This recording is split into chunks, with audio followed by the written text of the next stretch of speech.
వస్తుంది, రావాలి అంతే. దేనికోసం రీజన్ అంటే ఆల్మోస్ట్ ఉన్న పథకాలు కానీ ఇవన్నీ చాలా మేలు జరుగుతున్నాయి, పేదలు బాగుపడుతున్నారు.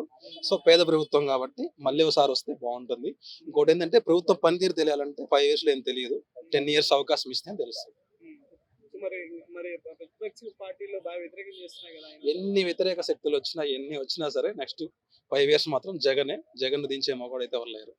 ఒంటరిగా వస్తున్నా గెలుస్తారు ఒంటరిగానే వస్తారు. మరి ఆయన ఏమని చెప్పారు, జగన్ గారు ఏమని చెప్పారు, నాకు నేను మీ ఇంట్లో మంచి జరిగింది అని అంటే ఓటేయమని. ఆల్మోస్ట్ 100% పడకపోయినా ఒక 60% పడుతుంది కదా ఓటింగ్ అనేది. ఒక అన్ని ఇప్పుడు ఎగనిస్టులు ఉంటారు, లేకుండా ప్రతి ప్రభుత్వం ఎగనిస్ట్ ఉండాల్సిందే, అది కామన్.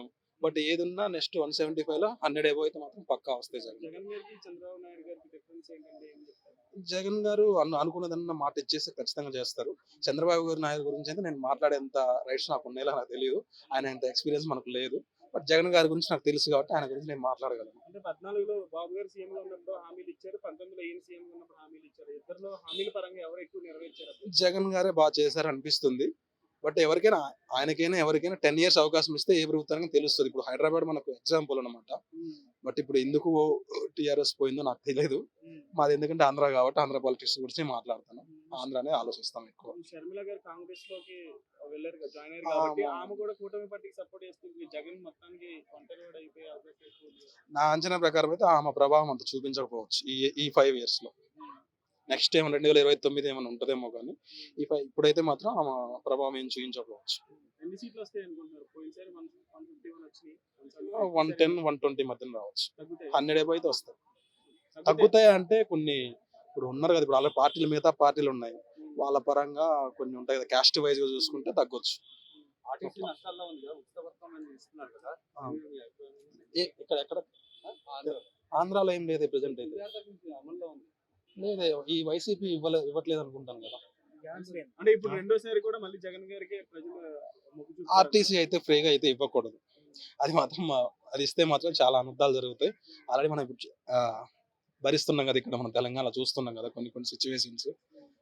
యాక్చువల్ అది ఆర్టీసీ అనేది ఒక స్కూల్ పిల్లలకు మాత్రం ఫ్రీ ఇస్తే ఉపయోగపడుతుంది. ఇప్పుడు అన్ని వర్గాల ప్రజలకి అదేంటి సాయం అందేలాగా ప్రభుత్వం అనేది మంచిగా నడిపిస్తారు అనుకుంటారు. వైసీపీ అయితే మాత్రం పేద ప్రభుత్వం, అంతే. పేదవాళ్ళకి మాత్రం ప్రతి ఒక్కరికి మంచి జరుగుతుంది.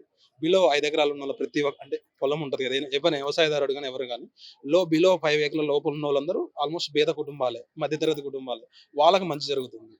సో రెండోసారి కూడా మళ్ళీ జగన్ గారు 100% ఆయనే వస్తారు. ఆయన పెట్టిన వాలంటీర్ వ్యవస్థ కానీ, ఆయన అన్ని బాగా చదువు బాగిస్తున్నాడు, చిన్నపిల్లలకు చదువు కానీ, అమ్మ ఒడి కానీ, మళ్ళీ వైద్యం అది బాగిస్తున్నాడు, ఆరోగ్యశ్రీ కానీ అవన్నీ మంచిగా ఇస్తున్నాడు. అవన్నీ పేదవాళ్ళకు ఉపయోగపడుతున్నాయి. ఇప్పుడు ధనవంతులకు అవసరం లేదు కదా, పేదలకు ఉపయోగపడుతున్నాయి.